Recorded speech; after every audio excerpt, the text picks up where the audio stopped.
네, 출랑교실입니다.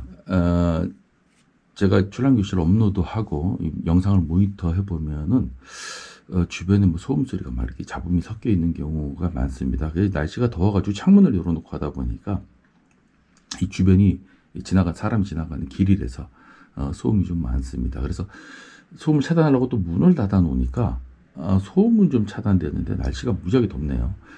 예, 하여튼 좋은 음질을 전달하기 위해서 한번 최대한 노력을 한번 해보겠습니다. 여러분들 요즘 날씨가 더워서 무너진 난초 많아서 참 회의를 느끼시는 분들이 많을 거예요. 그런 분들이 이거 왜 그러지 하면서 자꾸 이제 유튜브를 찾아보게 되죠. 그 유튜브를 찾아보다 보면은 좋은 비닐하우스에서 난초도 많이 키우시고 난초도 굉장히 많이 키우시고 오랫동안 유튜브에서 출랑 강좌를 하시고 난초 경력도 많으신 분들도 제 난초가 뭐 병이 왔습니다 이러면서 소개하는 거 영상 많이 볼 거예요. 이제 그럴 수밖에 없는 게 난초 키우는데 무슨 왕도가 있겠습니까? 이게 살아있는 생물인데 잘 키우는 방법이 뭐가 있겠어요? 여러분들이 난초와 충분히 교감하면서 하나의 생명체로서 존중해주고 그런 의미로 다가간다면은 뭐 기본적인 상식들 먹을 거 주고 방제해주고 이렇게 하면서 키우는 것이고 또 그런 경험이 많으신 분들도 병이 오는데 그런 좋은 시설에서도 병이 오는데 뭐 하다못해 그 달력에다가 꼼꼼히 적어놓고 그거대로 스케줄대로 한다 그래서 병이 안 온다? 그런 경우는 생각할 수가 없죠. 그런데 그 병이 오는 것이 조금 저렴한 난에서 병이 오면 그나마 괜찮은데 그 병이 오는 난초가 내가 한 1,000만 원 주고 산 난초야. 또는 한 500 주고 샀어. 그러면은 정말 회의감을 느끼고 난초를 하기 싫죠. 그래서 우리가 이 병이 왜 오는가 이런 문제를 지금 이 한 편에서만 다 제가 말씀을 드릴 수는 없고 이 출랑교실 그 전에 올렸던 영상의 썸네일에 자세히 이렇게 제가 올려놨으니까 한번 돌아가서 다시 보시면은 원인을 분명하게 출랑교실에서 진단을 하고 있고 또 그것이 그대로 들어맞고 있어요. 이 병이 이 공기 중에 존재하는데 그 중에서 병이 왔으면 싹 다 가야 되는데 그 중에서 한 서너 분 비싼 난 또는 싼 난에서 서너 분이 오는 것은 그 난만 병이 공격한 것이 아니라 병이 다 공격했는데 그 난만 이기지 못하는 거죠. 그래서 건강한 난초를 구매하는 것이 그만큼 중요하고 또 건강한 난초가 아니더라도 내가 이 난초에다가 다양한 먹거리 미량 요소에서부터 다량 요소에서부터 보약에서부터 유기질 비료에서부터 다양한 먹거리를 줘서 이 체질을 강건하게 만드는데 이 출란 배양에 역점을 둬야 되는 이런 것들은 뭐 이론의 여지가 없는 것 같아요. 이거 방제한다고 되는 게 아니거든요. 그 유튜버들이 뭐 방제를 안 해서 병이 왔겠습니까? 그렇지 않거든요. 세포를 아무리 코팅해도 병은 오는 거예요. 그래서 그러다 보면 이제 두려워지죠. 비싼 난초 키우다가 이거 병 들어서 오면 어떡하지? 병이 여기를 공격했는데 이게 견디는 힘이 약하면 어떡하지? 하고 불안해지는 것이죠. 그래서 우리가 이제 주목해야 될 점이 경매시장이 됐든 유튜브가 됐든 가면은 뿌리 상태 가지고 계속 논의를 하는데 뿌리 상태 못지않게 벌브의 중요성이 굉장히 중요한 거죠. 일단 1차적으로 벌브가 크면은 일단은 안심인데 크다 그래서 100%는 아니에요. 100%는. 왜냐면 사람도 등치가 아주 크고 건실해. 아주 건강해. 근데 비타민 B가 모자라가지고 맨날 입술이 마르고 하시는 분이 있고 또 어떤 분들은 굉장히 건강해가지고 감기도 안 걸려. 근데 피부가 거칠으신 분이 있고 이게 비타민 부족이거든요. 난초도 마찬가지예요. 벌브가 이렇게 둥그렇고 뿌리 상태가 좋다는 것은 건강한 사람에 비유하는 건데 건강한 건데 이게 비타민이 부족할 수 있잖아요. 그래서 그럼에도 불구하고 우리가 키워보지 않으면 모르는 상태이기 때문에 이 벌브가 튼실한 거를 먼저 골라야 되고 그리고 이 벌브가 튼실한 거에 대해서 다양한 먹거리를 공급해 주되 우리가 깜빡하고 놓칠 수밖에 없는 또 놓치기가 쉬운 이런 소량 요소, 미량 요소들의 보충 이런 것을 잊으면 안 된다. 그게 이제 유기질이 될 수도 있고 미량 요소가 될 수도 있고 여러 가지 보약이 될 수도 있고 뭐 등등 그렇습니다. 그런 자세한 얘기들은 제가 앞서 다 이야기를 해서 여기서 다시 반복하려면 시간이 너무 오래 걸리고요. 그런데 이 벌브가 얼마큼 중요하냐면요. 벌브가 이렇게 있지 않습니까? 그럼 여기 매촉이 있다고 하더라도 여기 매촉이 있어요. 근데 이 신화가 이렇게 자라다가 신화는 멀쩡한데 벌브가 무너지는 현상이 있어요. 예. 이것이 기력이 사해서 죽어버리는 고사하는 거죠. 누렇게 뜨면서 고사해버려요. 이것은 이 신화를 키우기 위해서 벌브가 영양을 공급하는데 이것이 눈에 보기에는 좀 튼실해 보였는데 부실한 거야, 영양이. 예. 그래서 이쪽으로 공급하다 보니까 산후통을 겪는 거죠. 산후통. 예. 우리가 예전에 우리 조상들이 애를 낳다가 죽는 어머니들이 굉장히 많았거든요. 그 이제 건강하지 못하신 분들이 주로 그렇게 많이 하죠. 산후통을 겪다가 이기지 못해서 죽고. 그게 산후조리가 굉장히 중요한 거잖아요. 그게 이제 그런 난초에 해당이 되는 것이죠. 근데 이거는 잘 자라는데 이것만 그냥 무너지는 거야. 누렇게 뜨면서 무너져요. 꼭 병이라고도 할 수 있지만 병으로 무너지는 것보다도 노대나서 무너지는 형태로 무너지는 경우가 있어요. 누렇게 뜨면서. 이거에 대한 산후통을 겪고 있는 것이다. 이렇게 볼 수 있고.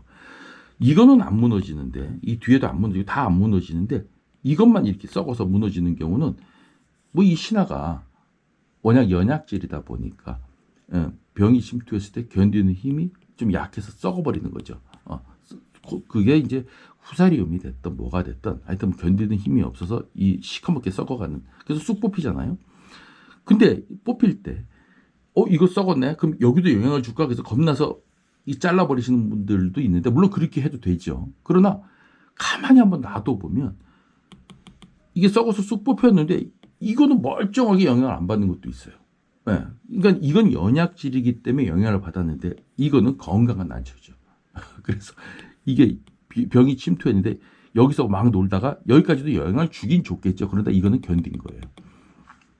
그래서 우리가 이 벌브의 중요성이 상당히 중요하다. 그래서 초심자들이 그 난초를 구매할 때 잎 상태, 뿌리 상태, 그리고 벌브 상태 꼭 확인해야 된다. 벌브가 짙거나 뭐 잘라낸 흔적이 좀 있거나 아주 뭐 자마도 달지 않았거나 말라 비틀어졌거나 등등 이런 난초들은요. 겉으로 보기 멀쩡해도 병이 왔을 때 견디는 힘이 약해서 어느 순간 한 1년 정도를 지나면서 이 4계절 안에 어느 계절이든지 무너지기 확률이 상당히 높다. 그래서 제가 예전에 제가 산채에서 선물한 난초를 갖다가 이분이 난초를 잘 못 키우니까 물도 안 주고, 그러니까 물을 흠뻑 줘야 되는데 맨날 이렇게 조금 물 먹으라고 주는 정도, 그냥 관엽식물 키우듯이 물을 주고 비료도 안 주고 통풍도 또 안 시키고 이래서 저건 뭐 민출란을 준 거니까 뭐 그나마 저렇게 하다가 경험상 뭐 난초를 키우다가 죽겠거니 하고 놔뒀는데 한 1년 이상 훨씬 지났는데 아니 신화가 튼실하게 나오고 난초가 안 죽고 견디는 거예요. 그래서 제가 그걸 소개하면서 우리가 출란을 너무 과잉보하는 게 아닌가 이런 말씀을 드렸더니 어떤 분이 댓글에 막 비판을 하셨는데 제 말의 요지는 꼭 그렇게 키우자, 그렇게 막 키우자, 그냥 돌보지도 말고 이런 뜻으로 한 게 아니고 우리가 그렇게 돌보지 않은 난초에서 건강한 신화가 나고 이끄다 마르지 않고 죽지도 않고 잘 자라고 병도 안 오는 데서 오는 교훈이 있어야 된다는 뜻이에요. 교훈. 우리가 그 난초가 그렇게 돌보지 않아도 잘 안 죽어요. 특히 이제 그 원인이 산에서 산채가 됐기 때문도 그렇기도 해요. 왜냐하면 산에서 이 씨앗이 공생균을 만나서 발화를 해서 성촉이 될 때까지 그 무수한 병균과 벌레와 이걸 싸워서 이겨낸 난초 아닙니까? 그러니까 이게 두려울 게 뭐가 있겠어요. 학교에서 짱이죠. 이 산에서 짱이에요. 짱. 살아남은 짱. 그러니까 웬만해서 잘 안 죽어요. 이 난초들이.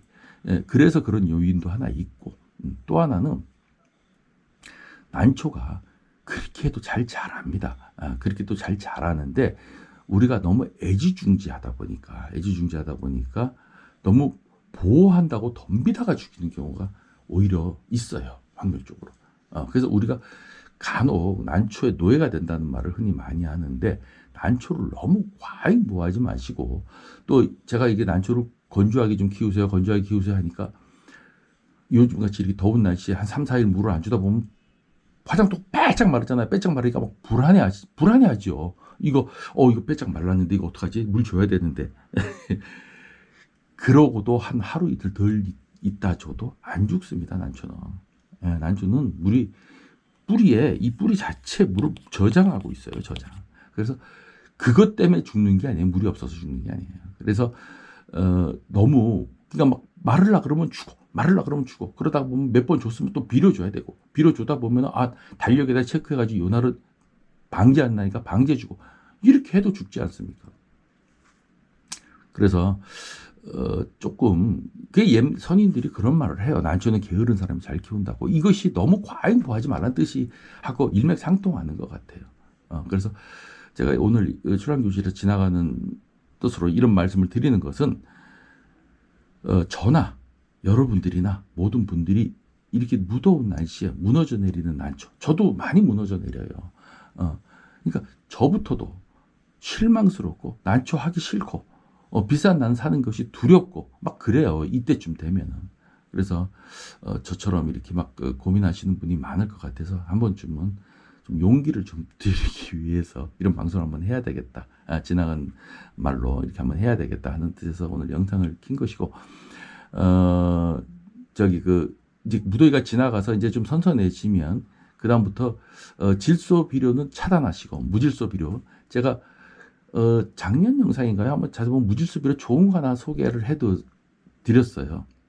그거 가루로 된 건데, 그게 뭐 제목 이름이 잘 기억이 안 나네요. 하여튼 그 한번 돌아가서 한번 보시면 제가 무질소 비료 좋은 거 하나 소개해 드렸으니까 그거 각종 미량 요소하고 유기태 요소들이 다 들어있는 그 캐나다에서 수입한 겁니다. 근데 굉장히 싸요.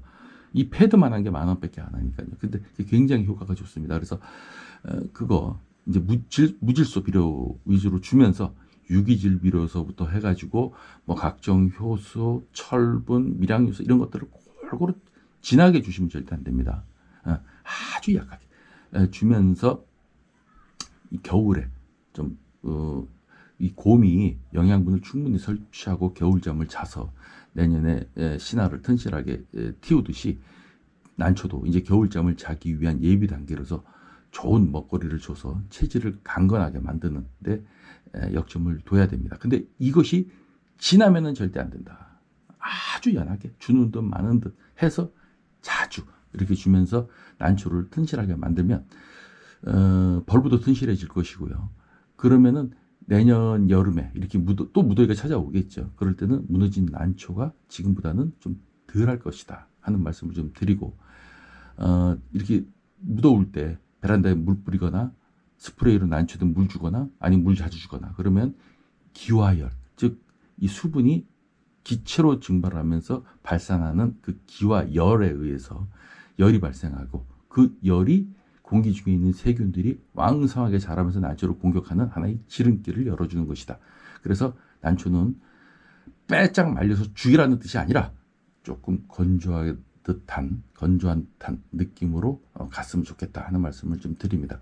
출연교실에서도 간혹 기회가 되면 여러분에게 좋은 정보를 좀 드리기 위해서 노력을 하는 것이고, 난개를 위해서 쓴소리를 많이 하더라도 여러분들이 좀 양해를 좀 해주십시오. 왜냐하면 그 출란개가 좀 잘 되고 바로 잡히고 좀 더 웃는 낫으로 난초를 구매하고 팔고 신뢰를 하고 그 신뢰에 의해서 독특한 문화가 형성되기를 바라는 마음에서 그러는 것인데, 몇몇 사람들이 이 난초계에 물을 흐리고 마치 그것이 전체 모든 사람들이 다 그런 것처럼 도매급으로 넘어가는 것이 속상하니까 핀셋으로 찝어내듯이 좀 쓴소리를 하는 것이에요. 좀 양해를 좀 해주시고, 오늘 더운데 저도 이 영상을 하면서 막 땀이 나네요. 출연기 여기까지 하겠습니다.